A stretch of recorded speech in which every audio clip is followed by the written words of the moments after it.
Hello my friends, today we talk about the difference between personal branding and business branding.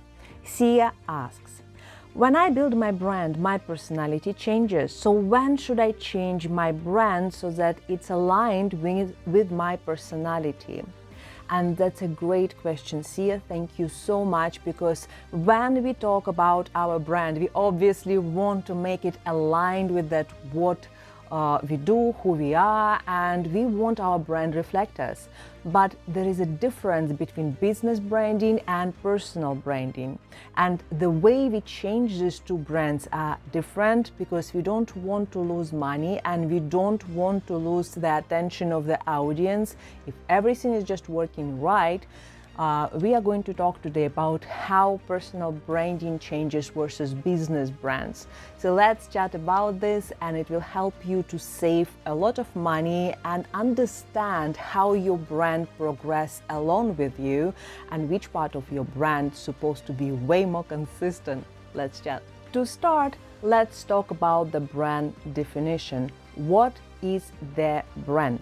The reality is the brand is an image in your customer's mind which based on their perception, on the idea about your product and your services, and they usually base this idea on other customers' testimonials, their own experience with your product or services, and the information which you share online and offline.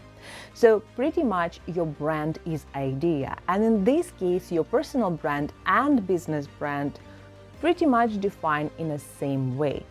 Now let's talk about the difference. When we talk about the business brand, it's a consistent long-term strategy, which means you will see little to no changes in a very long time. This brand is not really dependent on your idea, though your own personality can be in the core of this brand, yet it's quite probably you will not like to change it for at least 5 years, because each brand takes approximately 3 to 5 years to mature and get into customers' mind with this idea, who this company is and what this company does.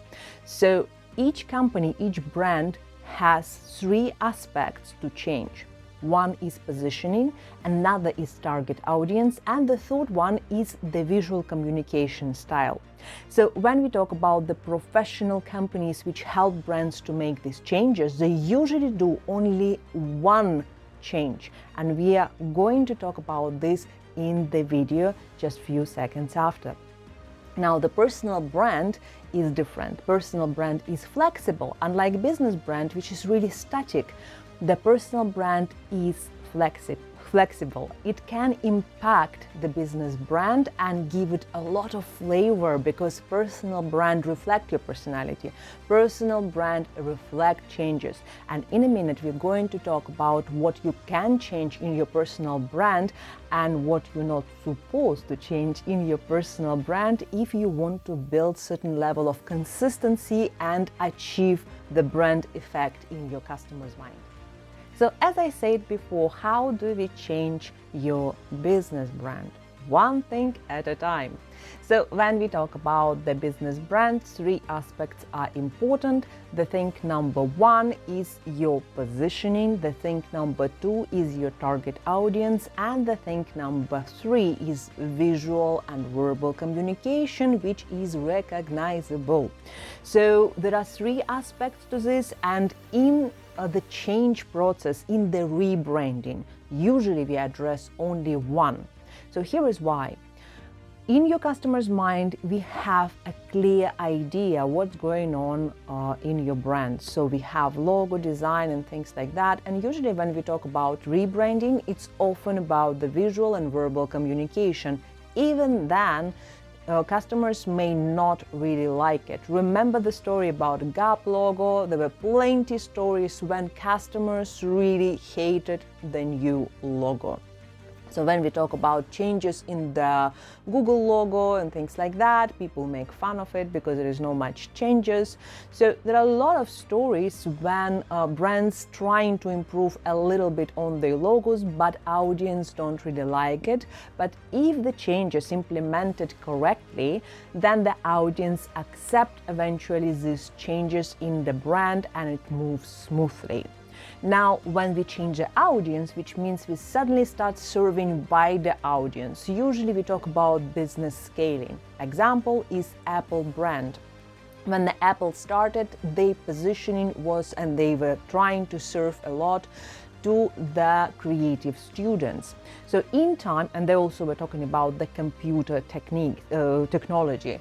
Now in time, when they got smartphones and the audience get wider, we start talking about creative individuals, not necessarily related to the creative industry. So they widened the audience and they were talking about some technology because they moved from computers only to wider range of products. So in this case, they were changing positioning and widen the audience. But they still capitalize on the first positioning statement, which helped them to be really different in the market when they started.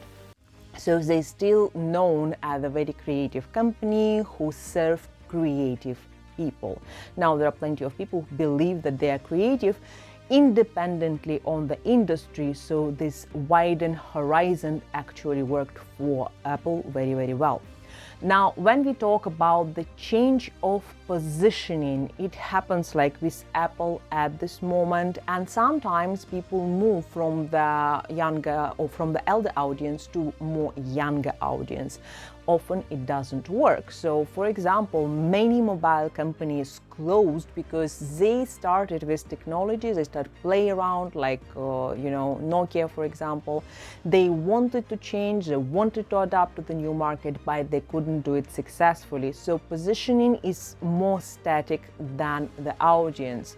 So we need to play very carefully in this situation. And as you see, even when companies change one thing, it cost them money. Anytime we change just one thing, it costs brands a lot of money. So we need to be very careful with that. If we will change two aspects at a time, that will be a huge problem because suddenly we change all the story about brand, which means we lose like almost half of the capitalization of the brand. And just so you understand, the price of the Coca-Cola brand is like 80% of the cost of the company, because when we invest so much in our marketing, we are recognizable, trustworthy brand. People somehow build relationship with the brand, so we can just throw them out.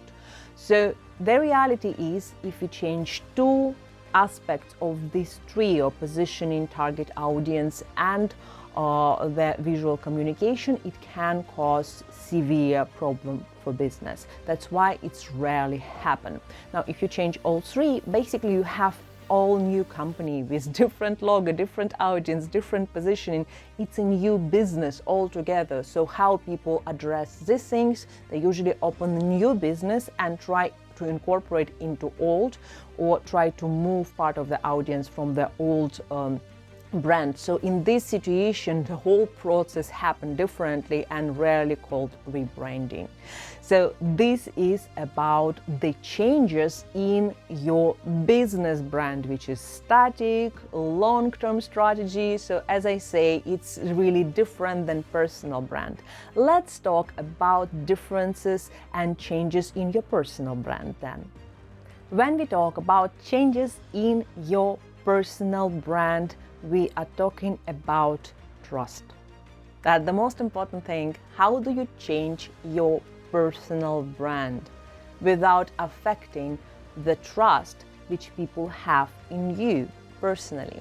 So these changes are really, really sensitive, because if people build relationships with you, if people know who you are, if people know what you stand for, they know your story, and suddenly you change all of it, people lose the trust you get bad reputation, and personal branding is pretty much your reputation, because personal branding is the idea which represents you, and it has to be flexible, because when you change, when you evolve, when you change your perception about life, when you change in your personal life, that all affect your personal brand. However, there are few things which quite probably not supposed to change in your brand if you build the business around it.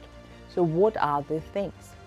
When we talk about personal brand, obviously we talk about things like your vision, your why, your mission, your understanding of who you are, your style presentation, rarely logo and color, because it's not often related to the personal brand, sometimes, not often, but more importantly, it's your story.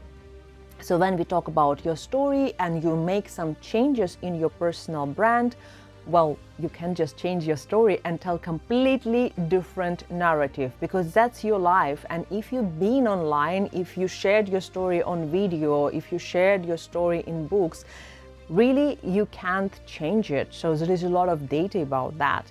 What you can do, you can add some parts of this narrative or remove some parts of this narrative, so you can play around the story but not necessarily change it completely. So really you can rethink about it. If you want to change your story completely or create a completely new story, because we all have millions of stories to tell, well, you need to build the bridge between the old story towards the new story. So there is a lot of technology about this, how you change the narrative, what are you talking about. So there are plenty of powerful stories about how celebrities doing it, like Paris Hilton, for example. How she back to the market right now is a completely different story. Many of celebrities coming back from the victim story towards the winner story. So there are plenty of their ideas. But when you change your narrative, you need to understand that you need to have a powerful transformational reason to change your story. What kind of story you tell? What is realization which moved you from this story to another? Now, another aspect which I would not recommend to change, but it can be changed still, it's one of the most consistent part of your personal brand. These are your core brand values, because if you stand for something and that make you trustworthy and reliable, these are values which resonate with your audience. So therefore, when you change your values, people might feel that they can lose the trust, and there could be really powerful reason why your values suddenly change. Again, if you have 3 values, and I usually recommend to set 3 to 5 values. In my case, for example, I have freedom, creativity, and brilliance, and I stand for these 3 words in my work, and I really respect the creativity and freedom of creativity and great quality in professionals. Basically, when I'm talking about brilliance, I mean a lot, and it includes professionalism and excellence. So therefore, I said you can have like 3 to 5 values. Now, if you want to change your values, perhaps you can start with changing only one and then incorporate this value into your main values. As I said, with brilliance, I had first excellence. Before that, I had professionalism. So the brilliance word was changed a few times. Then I found the word brilliance reflect what I mean way better, because it also talk about genius, it's also talk about quality, it's also talk about professionalism, and it's also talk about talents. So I think this word unify ideas which I had in mind about this specific value. So values, I would still sit on them. Now, what else can you change? You can change story, you can change value as such, but you can change your style. You can change your own representation so that it reflects you better. Now, you can change your vision, because we live in a world which is changing consistently, so you can change your vision. You can do a lot about this, and it's wonderful. You can change your mission, you can change your audience, because when we talk especially about the professional branding, well, you will change your audience eventually, so it's all fine. So a lot of ideas which will change your brand, but not completely. So think about it. What can you do to change your brand without harming what you earned already? Because when you build inbuilt any changes in your brand, whether it is business brand or personal brand, in this case, you really need to be responsible for these changes. Build the bridge between what it was before and what powerful transformation you got in your life, so that it actually leads to this powerful change in your personal brand or business brand. When you are transparent and can explain what is going on in your life, in your brand, people appreciate it way more. You don't really need to explain every single detail, but when you build the bridge between the old story, old narrative towards the new, people know why they need to follow you again, stop following you forever. So you're giving people clarity and choice, and they do it for you. So Sia, I hope I answer your question, and I hope it will help you to understand how and when change your brand, business brand or personal brand, so that it not harm your marketing. My friends, I hope you love this video. I hope it was helpful, and I will ask you to do this little favor. Please share it with people who need it.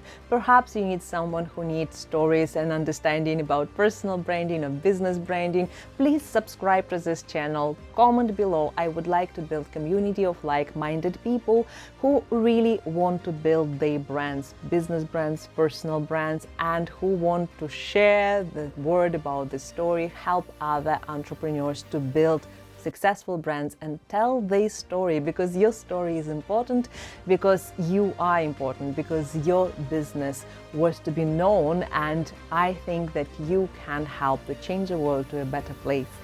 I will see you in my next video. Bye.